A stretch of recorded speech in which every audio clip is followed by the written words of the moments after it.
Vijayawada కానూరులో TDP జెండా దింబెను YCP వర్గీయులు కూల్చేయడం ఉద్రిక్తతకు దారితీసింది. టీడీపీ శ్రేణులు కానూరు చేరుకున్న వేళ పోలీసులు వైసీపీ ఇన్ఛార్జ్ చక్రవర్తిని గృహ నిర్బంధం చేశారు.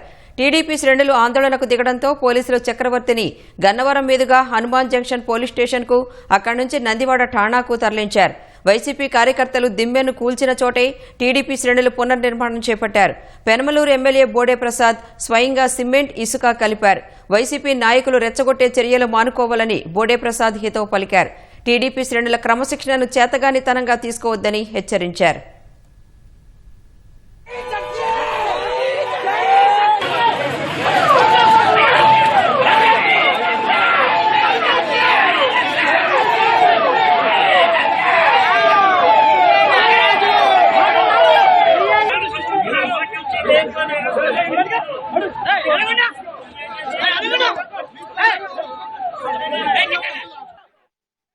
వైసీపీ పార్టీలో ఎంతో మంది సైకోలను చూశాం కానీ పెనమలూరు నియోజకవర్గంలో అందరికన్నా ఎక్కువగా పెద్ద సైకో ఇక్కడ తయారయ్యాడు. మొదటి నుంచి కూడా రెచ్చగొట్టడం, ఒక శాసనసభ్యుడని కూడా లేకుండా అగౌరవంగా మా మీద దూషించడం ఓపిక పట్టాం. ఇక్కడ ఎప్పటి నుంచో 82 నుంచి తెలుగుదేశం పార్టీ స్తూపం ఇక్కడ ఉంది.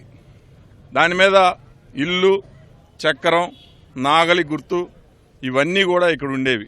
అలాంటిది ఈరోజు ఉదయం ఇక్కడికి వచ్చి దీన్ని ధ్వంసం చేయడమే కాకుండా రెచ్చగొట్టేటట్టు నేను పగలగొడతాను అంటే, ఓర్పుకి సహనానికి కూడా ఒక హద్దు ఉంటుంది.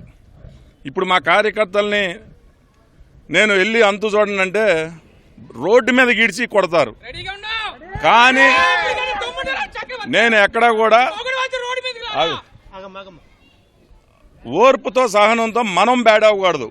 అతను చేసిన తప్పు మీడియా ద్వారా ప్రపంచానికి తెలియచేయాలనే ఉద్దేశంతో ఇక్కడికి వచ్చి తొలగించిన చోటే ఇప్పుడు స్తూపం నిర్మాణం చేస్తున్నాం. ఇలాంటి చర్యలు గనక మళ్ళీ చేస్తే గుడ్డలోడ తీసి రోడ్డు మీద నిలబెడతారు. అది తొడలోనే ఉంది.